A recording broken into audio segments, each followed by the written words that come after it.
पार्थाय प्रतिबोधितां भगवता नारायणेन स्वयं व्यासेन ग्रथितां पुराणमुनिना मध्ये महाभारतम् अद्वैतामृतवर्षिणीं भगवतीम् अष्टादशाध्यायिनीम् अम्ब त्वामनुसन्दधामि भगवद्गीते भवद्वेषिणीम् वसुदेवसुतं देवं कंसचाणूरमर्दनं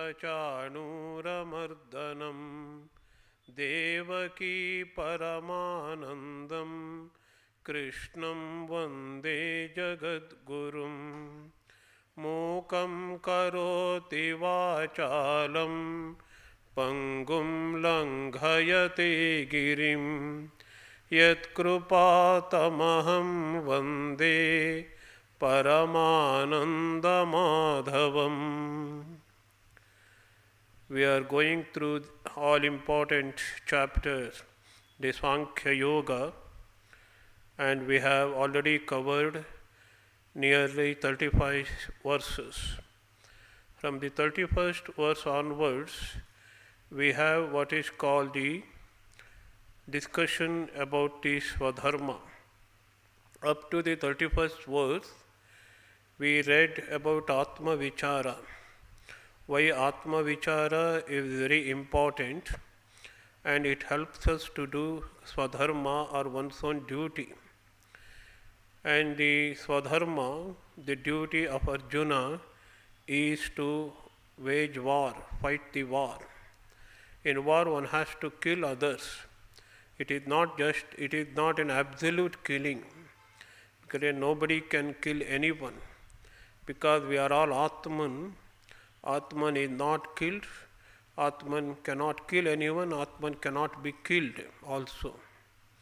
This is the teaching we have up to the 31st verse. Next, the discussion about the swadharma. Even you consider from the standpoint of swadharma, one's own duty, you have to perform the war. You should not shake yourself. You should not falter yourself from your resolve to wage the war. Swadharmam api chavekshya na vikampitum arhati. Because there is no better way for the heaven than the yuddha or the war to a kshatriya, the warrior. For a kshatriya or a warrior, yuddha is like opening the doors of the heaven, opening the gateways of the heaven itself, and it has come on its own. It is not you who wanted to fight. It has come to you on its own. Yadruchaya cha upapannam swargadvaram apavrutam. So when the warriors or the kshatriya get this opportunity, they should be very, very happy. That means you should be happy to get this opportunity of waging the war. Suppose if you don't fight, if you stand on your resolve not to fight, not to go into the war, then what happens? Then you will give up your swadharma. That itself is a great sin. In the laws of the dharma, Vedic dharma, one should perform the swadharma. Otherwise you will incur sin. That is a defect. Tata swadharmam kirtim cha. And also you will become infamous. You are already famous for your bravery, your skills in archery, and you will become an infamous. Kirtim cha hitva. So you will destroy your own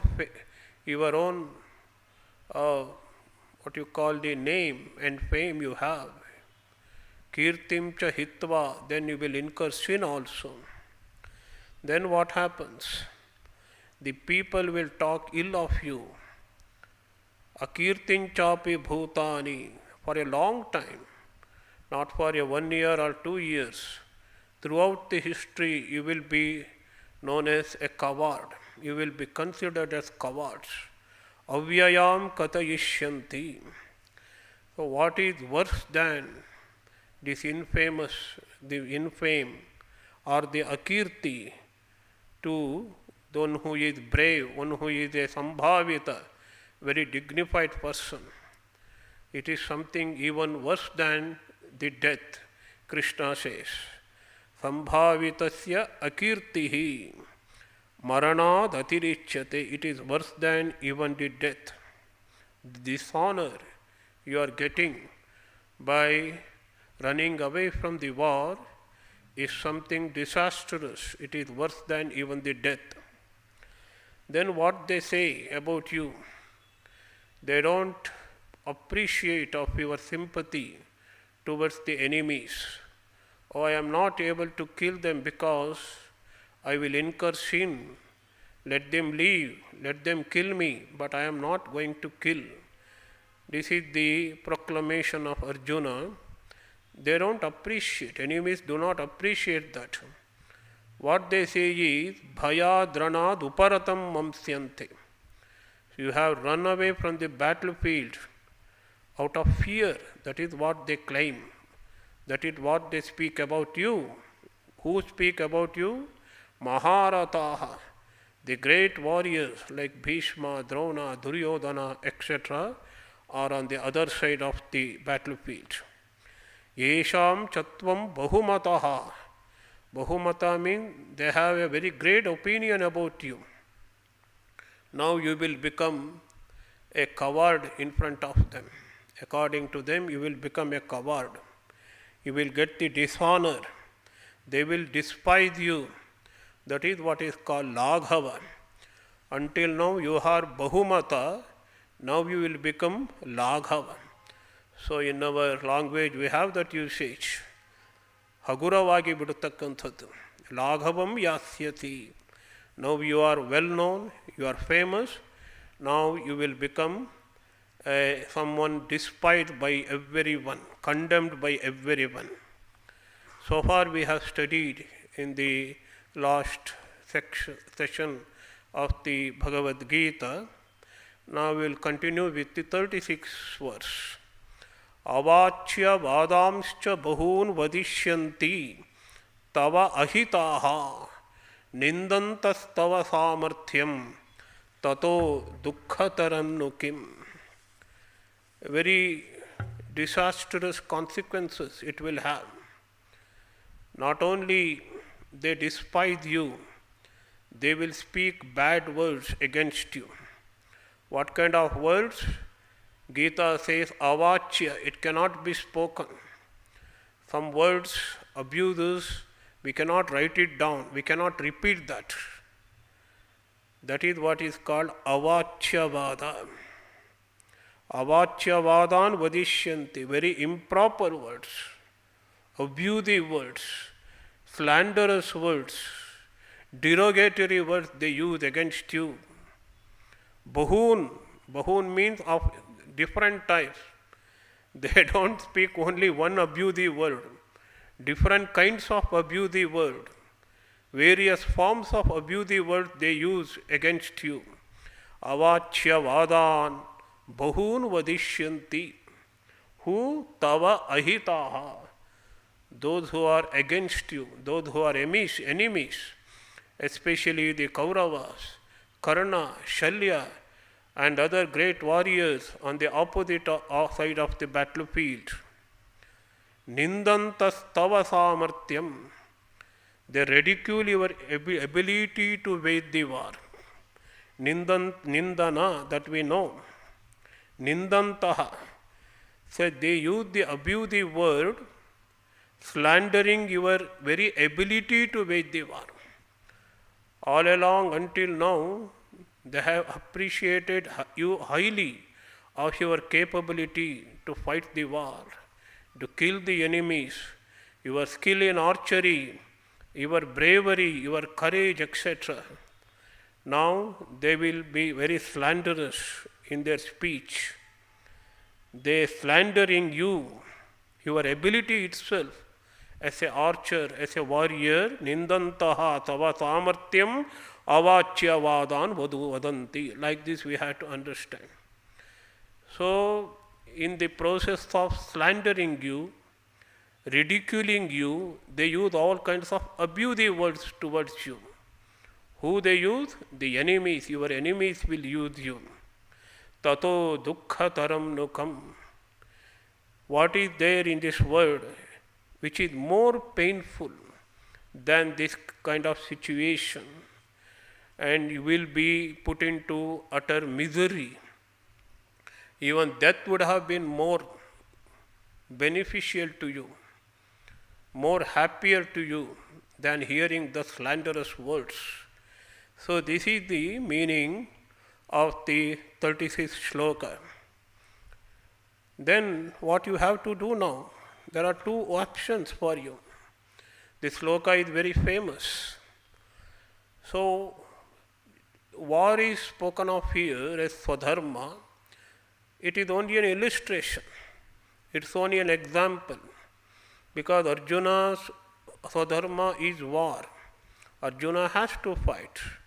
The war is to be taken as an example here, but we can apply this idea to each and every work we do. We are afraid of the failures, we are afraid of the slanders, we are afraid of the so many things while doing the work. We need not be afraid at all. So how to perform this swadharma, that is going to be told in next few verses. Before that, in particularly in the war, so there is two things may happen. We are always under fear. Suppose a student goes to examination hall to face the exam. What if I am not able to write properly? What if I get fewer marks, lesser marks? Now everybody is after 95 plus, 96 plus, 99 plus. We hear of a student committing suicide because she scored 98.5 marks. Oh, I had to score 100 marks. I scored less. What kind of situation it is? So we have two options are there, two ways are ahead him. Kathopanishad also speaks of the two ways, Shreyascha and Preyascha. Here also in this war, there are two goals. You will get to one goal or another goal. There is nothing in between. What are they? Hatova prapyasi swargam, jitva va bhokshase mahim, tasmad uttishta kaunteya, yuddhaya krutanishchayaha. What a beautiful verse it is. It can be applied to any work. Hatova prapyasi. The one probability in the war, we may get killed by our enemies. It is unlike the modern war. You will be carried to the hospital or you will be saved in the war. You may go, you may continue to live, you may not even die in the war because you will be saved from the medicos or the doctors, army doctors. But in the olden days, there was no such facilities. Either you will be killed or you kill others. That's all. There are only two options for you. Ready to be killed or you kill others. Until you continue to kill others, protecting yourself, you are safe. The moment you become less vigilant, less cautious, you will be killed. There are no two alternatives at all in the ancient wars. Hatova prapyasi swargam. The Shastras or the scriptures say, one who dies in the war will straightly go to the heaven. He might have committed many mistakes or the sins. No bar. He will directly go to the heaven. That is why in the Swargarohana Parva of the Mahabharata, when Yudhishthira goes to heaven, he finds Duryodhana, Karna are already sitting and enjoying there in this Varga. How these sinful people have already come to this Varga and enjoying the pleasure even before I have come. The Yudhishthira thinks, then he realizes the war is such a situation, a great opportunity for every Kshatriya to go straight to the heaven, because the death in the war is such a golden opportunity to enter into the heaven, to have more and more pleasures in the heaven, not liberation, not mukti. Hatova prapyasi swargam. This is one of the destination. This is the one probability you achieve. Second one is jitva va bhokshase mahim. If you win the war, you will get the kingdom. Mahim means here earth. So almost the whole known part of the world, the India, the earlier days in ancient Indians did not know anything other than their own territory. They thought the whole world consists of this territory only. That's why the whole earth you will enjoy. Veera bhogya vasundara, there is a saying in Sanskrit. This earth is enjoyed by the brave warriors, not by cowards. So if you bravely fight and if you win the war, you will enjoy the kingdom. All of your brothers will become the kings of this great kingdom called India, Kuru Panchala. So these are all the two alternatives in front of you. There are only two probabilities. In both ways you will be successful. Both ways you will be appreciated. In both circumstances you will be called a great hero, a great warrior, and you will get name and fame. You will be remembered for years together in the history of India. Hato va prapyasi swargam, jitva va bhokshase mahim.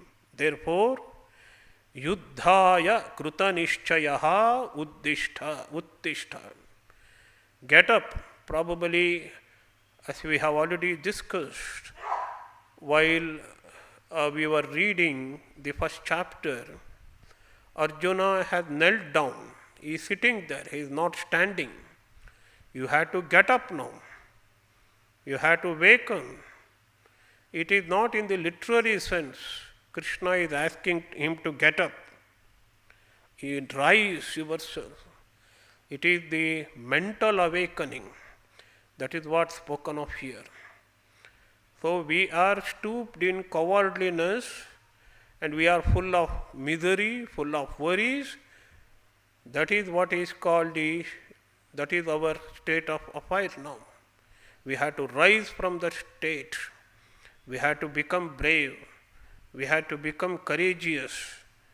And we have to be ready to face the occasions of adverse occasions, difficult situations in our life. That is what Krishna is teaching to every one of us through Arjuna. Arjuna is in a great trouble and he is full of worries. He has stooped himself to be a coward, unable to decide what to do. He has deviated from his swadharma, one's own duty, and he is putting forward many arguments, false arguments to defend himself. And he wants to go to the forest and live a life of vagabond, a beggar, a sannyasi. So it is not befitting to him. Tasmad uttishta. This is the message of Krishna. If the whole Gita can be summarized in one word, this is the one word. Uttishta. Rise yourself. Rise yourself from the slumber. Rise yourself from the cowardliness. Rise yourself from the all kinds of defects you have in your mind. There is no such thing as sin. There is no such thing as defects. other than what happens in your mind, what is in your mind. You have to decide whether you will live a life of a lion or a life of a ordinary sheep. I don't want you to live a sheep's life. I want to live a life, you to live a life of lion. You have to be roaring like lion. You are a warrior. You are brave. You are a hero. So Krishna is telling every one of us, calling every one of us to be a hero in the battlefield. That battlefield is limited to Kurukshetra, but the life battlefield, the whole world itself is battlefield. Whole life is a battle. Every day we are battling or fighting against our enemies. Who are those enemies? Our own passions are enemies. The lust is an enemy. The anger is an enemy. The greediness is an enemy. Kama, Krodha, Lobha. Our egoism is an enemy. These are Kauravas for us, and we all represent Arjuna. We are all Arjunas. We are fighting against those Kauravas, the evils, our own passions. Our battlefield is in the mind itself. Kurukshetra is in the mind. And Krishna should be our Sarati. We have to invite Krishna. It is Arjuna who invited Krishna to be his charioteer. Oh Krishna, be my charioteer, guide me in the battlefield. So in this way, in this battlefield of life, we have to invite Krishna. O Lord, O God, O Bhagavan, please guide me through this life. Protect me. I will act according to your instruction.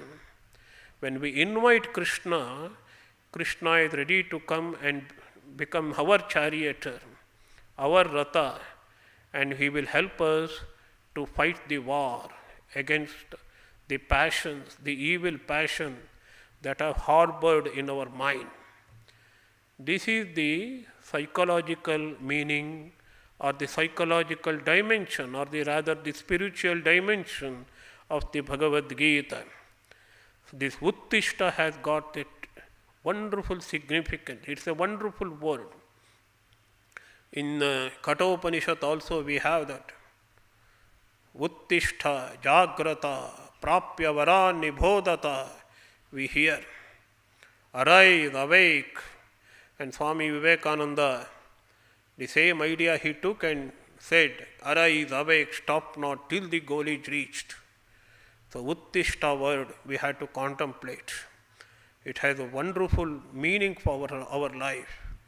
It has significance in the contemporary world to our life. So Uttishta Kaunteya, you are not born in a low family.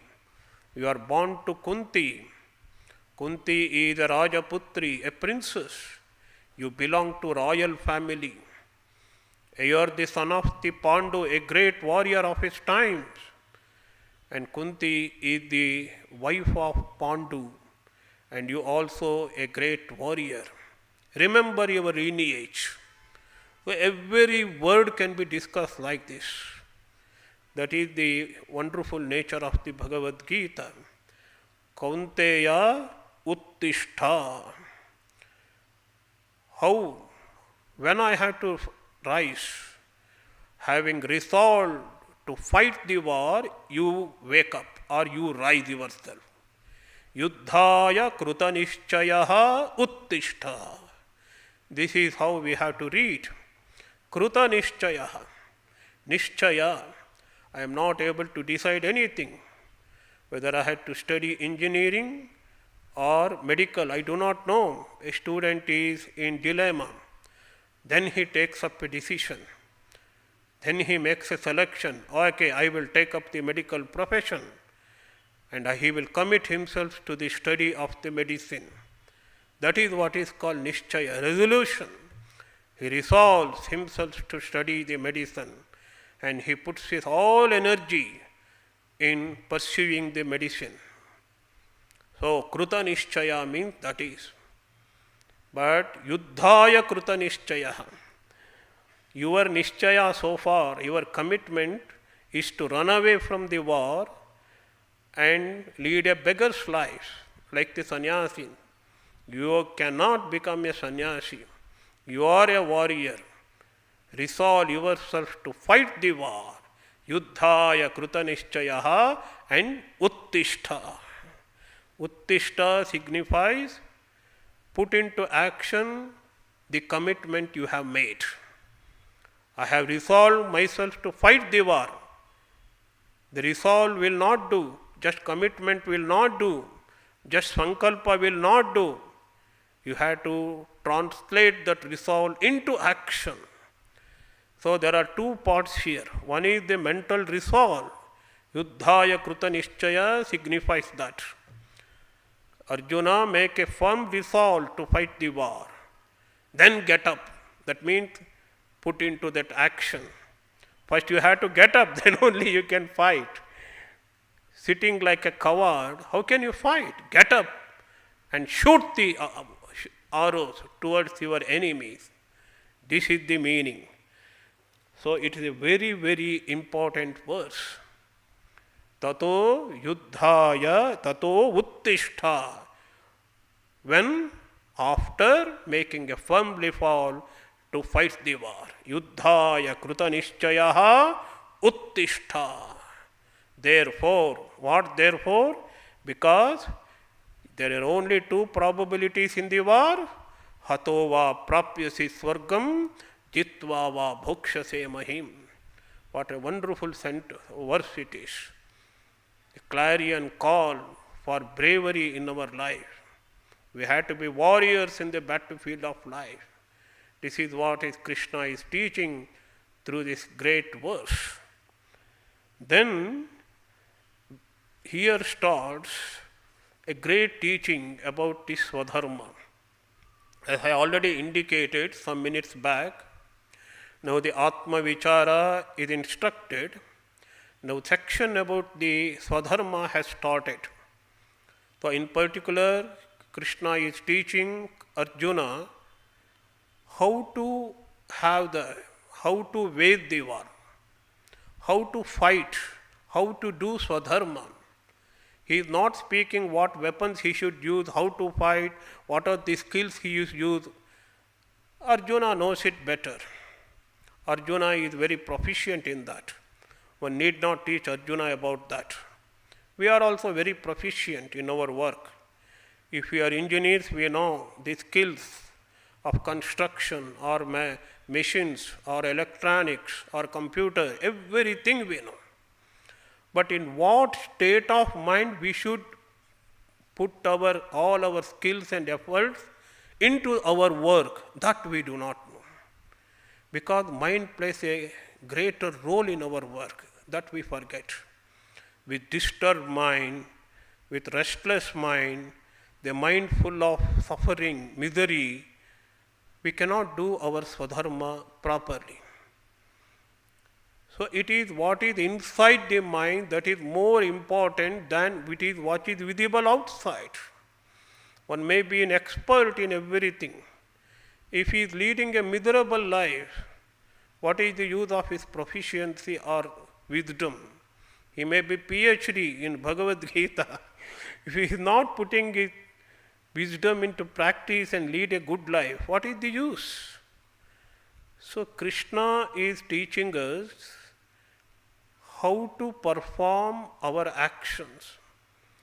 The actions means our swadharma, whatever, in whichever place, in whichever work the God has chosen us to do. I am a doctor. It is my choice, as well as it is an opportunity God has given to me to treat the patients. If I am engineer, I have the great opportunity to contribute to the society and lead a meaningful life and bring about change in the society for the betterment of people. Bahujana Sikhaya, Bahujana Hitaya. And I should have a stable mind. I should keep my mind firm, tranquil. I should be unperturbed and how to work with equanimity, with peace, tranquility, and that makes our work really a better work, an efficient work. That is what Krishna says further, yoga karmasu kaushalam. That is the kaushalam. That is the efficiency in work. This instruction, Krishna begins with this sloka.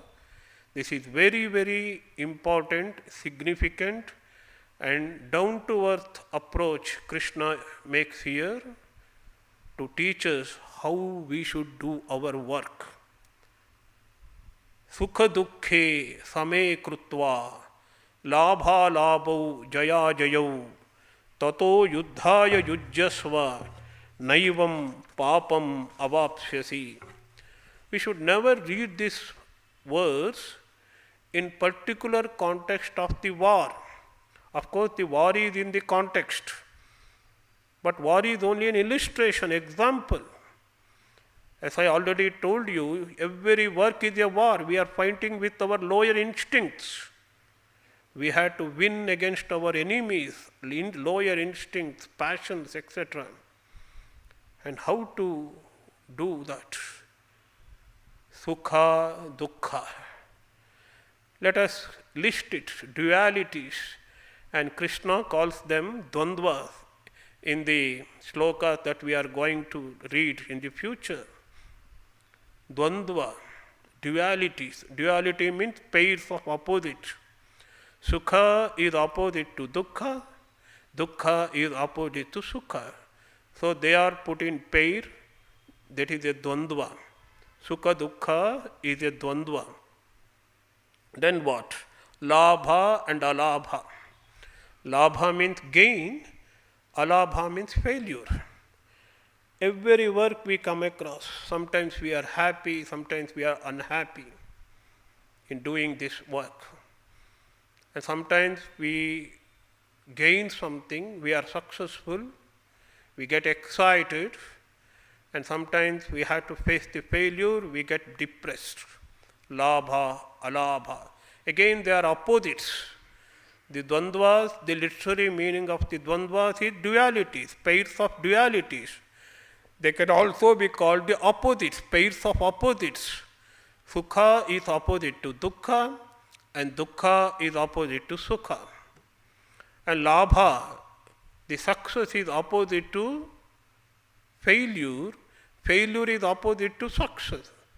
That we have to face. That is the reality of this life. I want only success. It's impossible. I want only sukha. It's impossible. Oh, whole my life is dukkha. That is also not true. Your life is not full of dukkha. There are several moments, several occasions, and several periods we are extremely happy. So where there is sukha, the dukkha is bound to follow. That's what Swami Vivekananda says in his Karma Yoga. We can understand Bhagavadgita better by reading Karma Yoga, because Karma Yoga contains the essence of the Krishna's teachings. And Swami Vivekananda, in modern language, for the contemporary situation, he has retold the Krishna's teaching itself. That is what Karma Yoga for us. We cannot expect success without facing the failure, or maybe afterwards, or even before our success. We say such and such a man is highly successful, but we do not know his failures also. He might have come across several failures before having that success. Same thing about sukha and dukkha. And other one is jaya, labha, alabha, and jaya, ajaya. Jaya means victory. Ajaya means defeat. As I told you, the whole life is a war. Sometimes we are victorious. Sometimes we have to accept the defeat. So the three kinds of pairs are told here. One is Sukha and Dukkha, Labha and Alabha, and Jaya Ajaya. What should be our state of mind in the time of Sukha as well as Dukkha? Our mental state should be the same. In the time of Sukha, it should be same. In the Dukkha also, it should be same. In the time of Labha, the gain or the success also, it should be same. In the Alabha, in the times of failure also, the mental state should be same, as well as Jaya and Apajaya, victory and defeat. We have to treat them equal. That's what Krishna says. Sukha dukkhe same krutva. Same krutva. Sama means tulya, as Shankaracharya puts it. He further explains. It's very, very important. When we have sukha, we get attached to it. We get what is called raga. We are very fond of the sukha, very fond of the pleasures. We say we want more sukha, more pleasure. That is what is called raga. So we develop raga or attachment in the time of the pleasure. That we have to give it up. Because we should understand, though we may like it, we may want it, the sukha will not be there forever. Sukha or the happiness will go away. It will be replaced by dukkha after some time. And dukkha, in the time of dukkha, we hate it. I don't want dukkha. I don't want this misery. I don't want this suffering. I want only sukha. So we hate dukkha and we invite or we attach ourselves to the sukha. That is our trouble, as Krishna puts it. That is why we suffer. Extreme attachment towards the sukha and extreme hatred towards the dukkha. Raga and dvesha towards sukha and dukkha respectively. That we should discontinue. That is the samastiti spoken of here, according to Shankaracharya. Shankaracharya says in this context, sukha dukkhe same. Same means tulya. We have to consider both of them as equal. How to consider both sukha dukkha as equal? Not having any kind of extreme attachment towards the sukha, not developing any kind of hatred towards the dukkha. That's all. Ragadveshau akrutva ityartaha. What a wonderful explanation. Psychologically very, very important. We have read Bhagavadgita, many of us. We have read the meanings. We are experts in Bhagavadgita. But you will not find better commentary, better explanation than what Shankara gives in this context.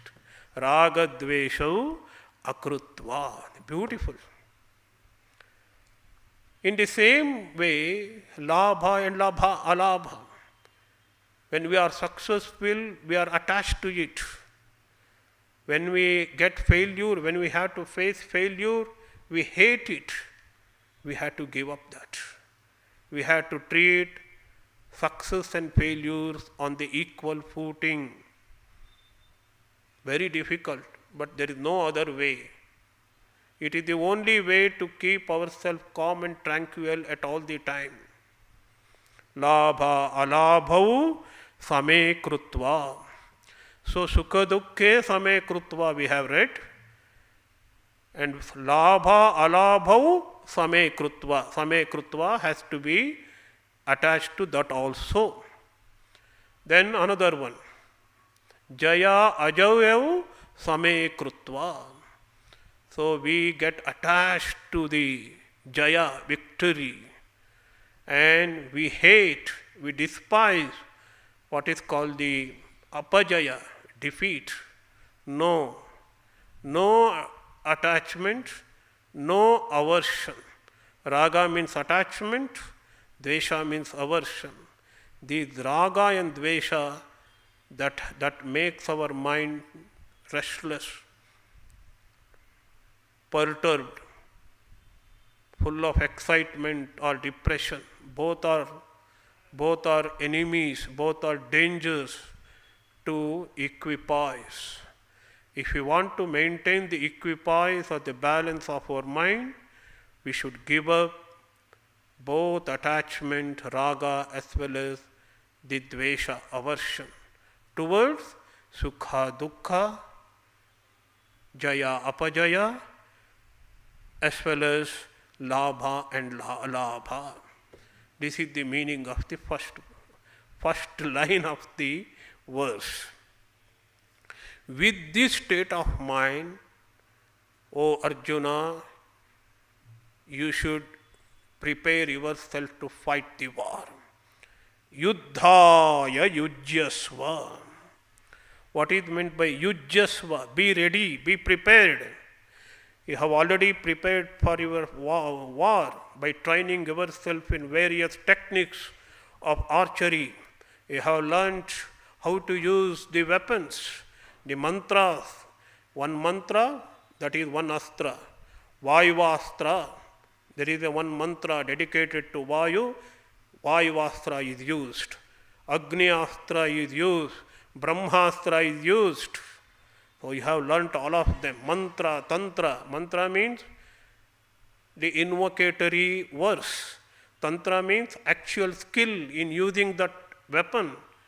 Mantra, tantra, both of you know. You are ready already.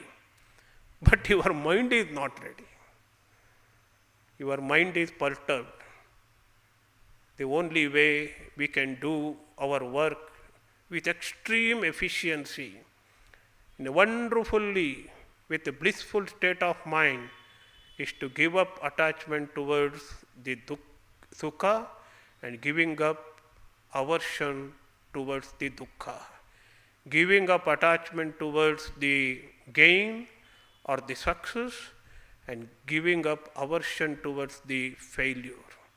Giving up attachment towards the victory and giving up our aversion to the failures or the defeat. This is the only way. This is how we had to prepare ourselves to do any work.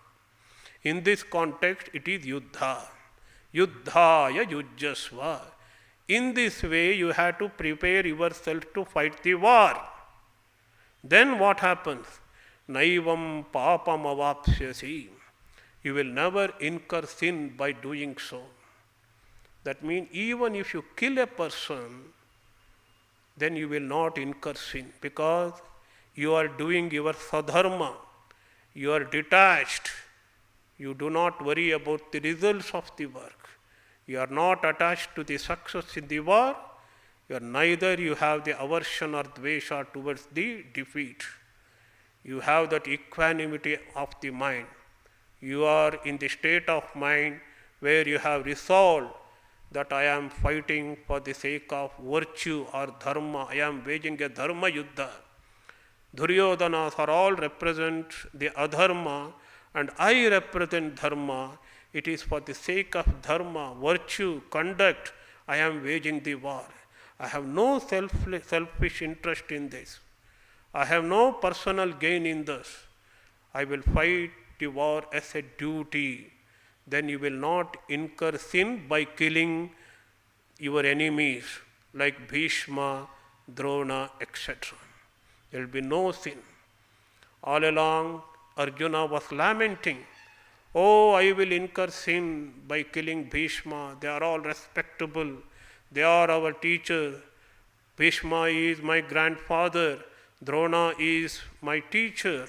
Duryodhana is my brother, etc., etc. But if you have this state of mind, equanimous mind, tranquil mind, where you are free from attachment and aversion, raga, dvesha, you can do every work and you will not incur any sin out of it. This is what Krishna is conveying to whole humanity through Arjuna. It is the way how we should transform our work into karma yoga. This is the one method we have to follow in the karma yoga. Doing work without attachment and without aversion to the results of the work. Without attachment to sukha, without attachment, aversion to dukkha.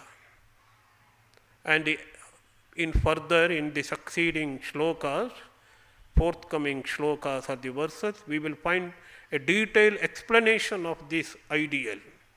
Then you will understand this shloka better when we read all of them in the coming shlokas. Now, one section is over. Atma Vichara is over and Swadharma Vichara also is over. Swadharma Vichara is more mundane or the empirical. What I have to do now? Arjuna was in great confusion. Krishna says you have to do your swadharma, your duty. So in order to do this swadharma, the helping factor is Atma Vichara and also the sense of duty and considering the results of one's duty to be equal, whether it is victory or defeat in the war. Now Krishna says, I have spoken what is called Sankhya so far. I have given the knowledge to you, knowledge of Atma Vichara. Not I am concluding this chapter, concluding that section. Yesha te abhihita sankhye buddhi. So when we do Parayana, Gita Parayana, we stop at Sankhya. That we should not stop when we read the meaning of it. We should continue. How to read? Yesha te abhihita sankhye buddhi. There we have to stop. Then yoge tu imam shrunu.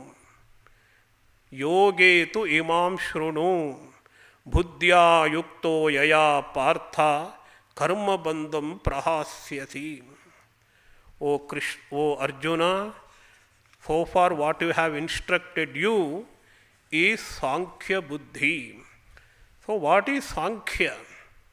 Sankhya is not that Sankhya philosophy propounded by Kapila. It is a different philosophy altogether. Here Sankhya means, as Shankaracharya puts it, Paramartha Vastu Viveka Vishaya. What is real and what is not real. What is permanent and what is not permanent. What is truth and what is not truth. That is Viveka. Atman alone is reality and everything is unreality. This teaching is called the Sankhya. So far I have told you the Sankhya Buddhi. Buddhi means jnana. Knowledge about the Sankhya. Knowledge about the reality. Knowledge about the Atman is what is called Sankhya Buddhi.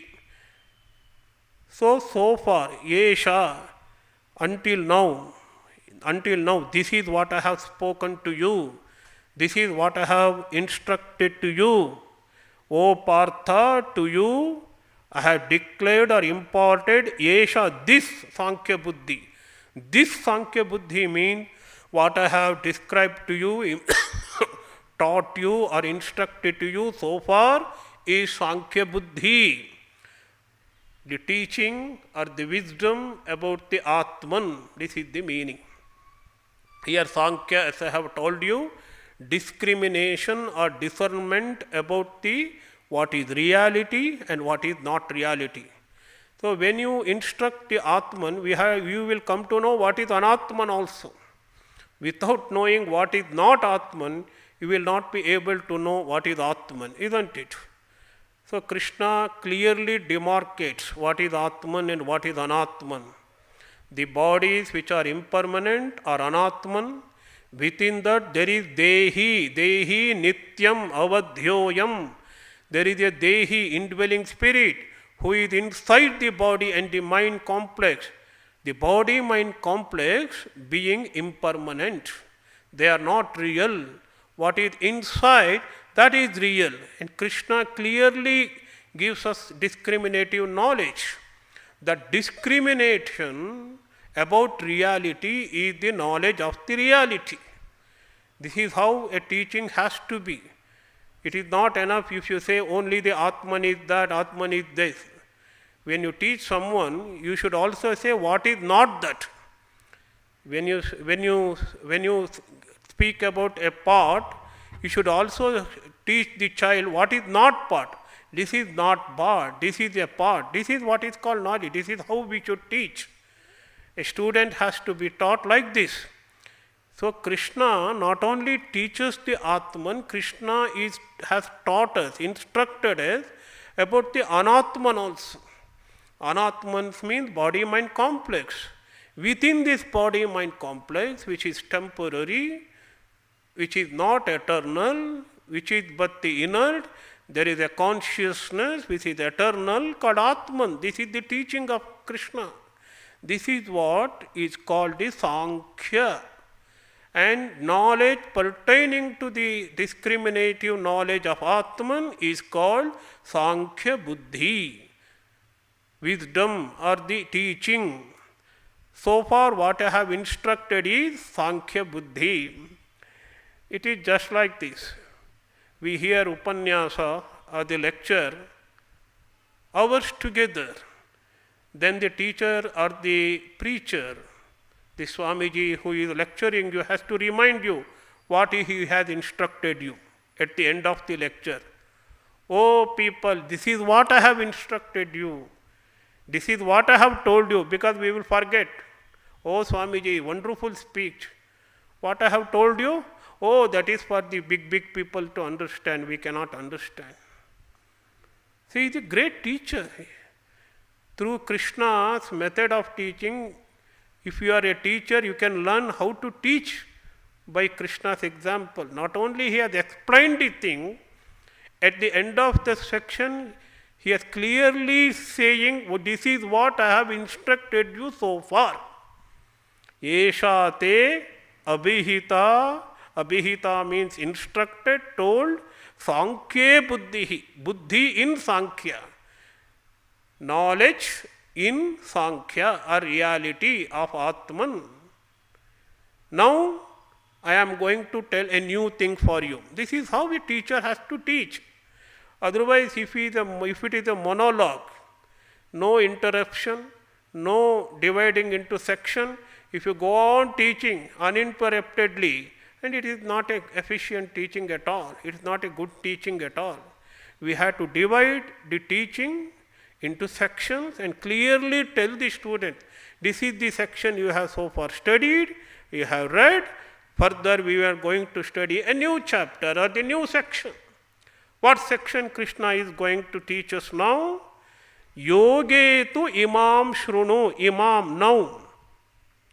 In the future, or further, what I am going to teach is yoga. So, Sankhya Buddhi and Yoga Buddhi. So, we can divide sections. Sankhya Buddhi is over. Now, what Krishna is teaching is Yoga Buddhi. What is yoga here? As we are going to understand afterwards, it is Karma Yoga Buddhi. Yoga here means the Karma Yoga. Sankhya here means Jnana Yoga, that's all. I am going to tell you how to do work with the efficiency, with an equipoise state of, already Krishna has introduced that subject. I have read this shloka, Sukha Dukkhe Same Krutva, we have read. But here he clearly demarcates what is Sankhya Buddhi and what is Yoga Buddhi. Instruction of the Karma Yoga is Yoga Buddhi, or the teaching of Karma Yoga is Yoga Buddhi, and instruction about the Jnana, that is Sankhya, is already over. So what is the utility of this yoga? You have instructed Jnana Yoga, wonderful, O Krishna. I am very much benefited by that. You say you are going to instruct me the Yoga Buddhi also, that is Karma Yoga Buddhi. What is the utility of it? Buddhya yukto yaya, yaya buddhya yuktaha, endowed with this yoga buddhi. If you are endowed, if you are filled with the yoga buddhi or the karma yoga buddhi or the knowledge of how to transform selfish work into selfless work, how to transform the egoistic work into something which is offered to God. As I told you repeatedly in these classes, Shankaracharya explains Karma Yoga as Ishvararadhanartam Karma. That is the karma or the actions completely dedicated to the Bhagavan or the Supreme Lord. That is Karma Yoga. Now we are doing our work for our own selfish interest. Whatever we do, our interest, our ego comes first. It is I who am doing this work. It is I who has to reap the result. It is I, everywhere I is connected with this work.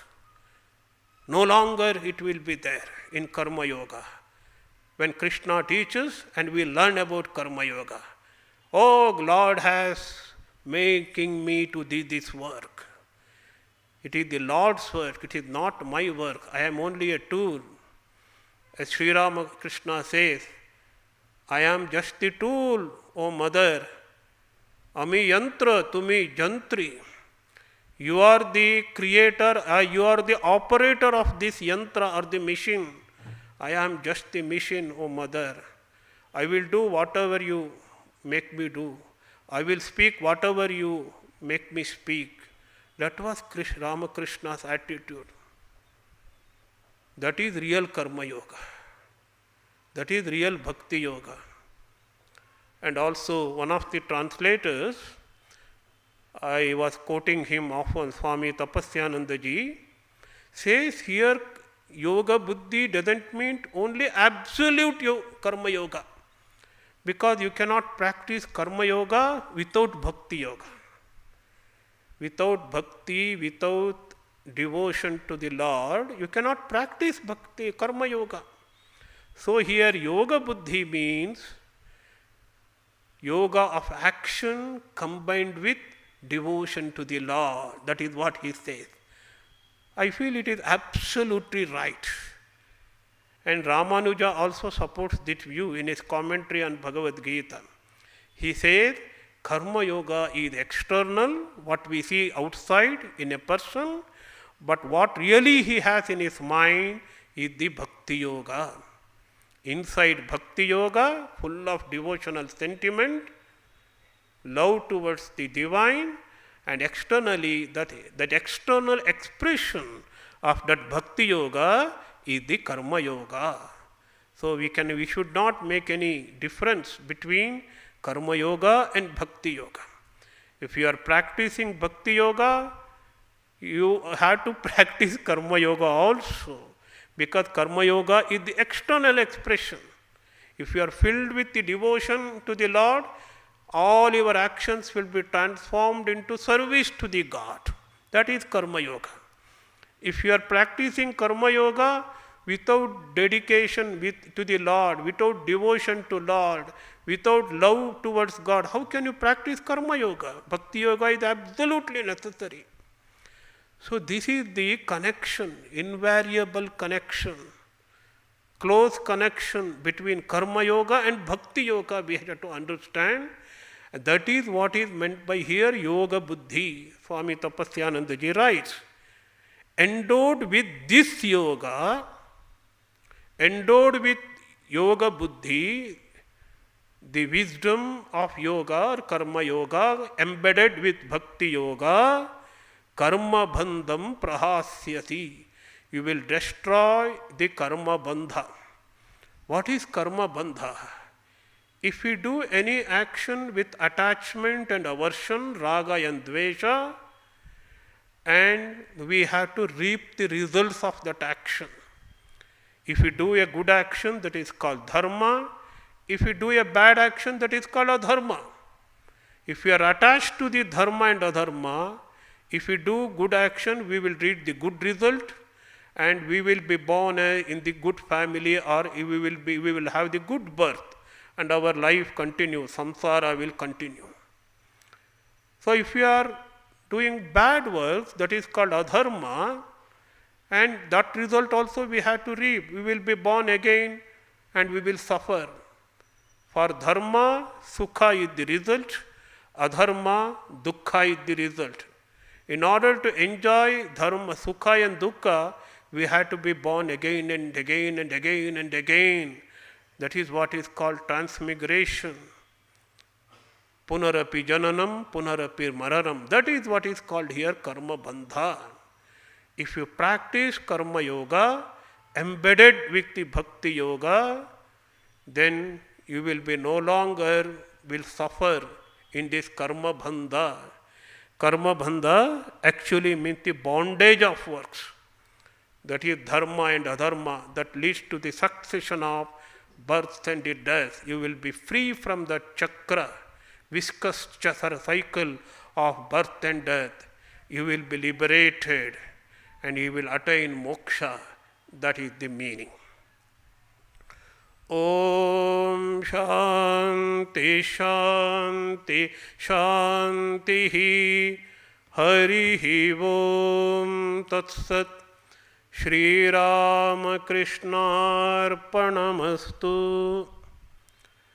Ramakrishna Mat Bengaluru, we are conducting a special program next Saturday and Sunday called Dhyana Ganga, a symposium on meditation, on the theoretical and practical aspects of meditation by eminent scholars including the monks of the Ramakrishna order, psychologists, medical doctors, and the experts, subject experts.